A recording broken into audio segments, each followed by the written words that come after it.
tinabunan na ulit. Tapos tawag dito?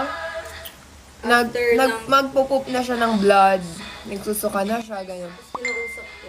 Oo, tapos kinausap nilang dalawa. Sinugod na sa emergency.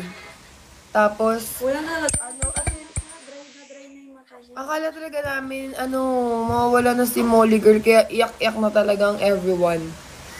Tapos ngayon, ang Molly Girl ay gusto nang tumalon.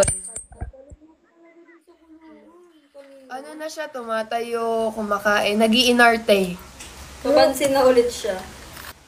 Uy, bakit? Oo.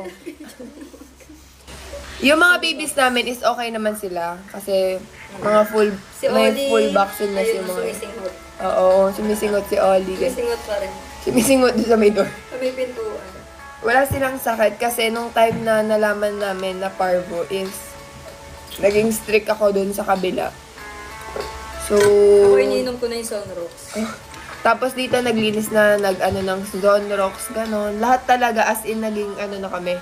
Kasi yung isa nilang baby si Coco is inuwi mo na sa Rizal. Yun. Kasi syempre, pagbalik.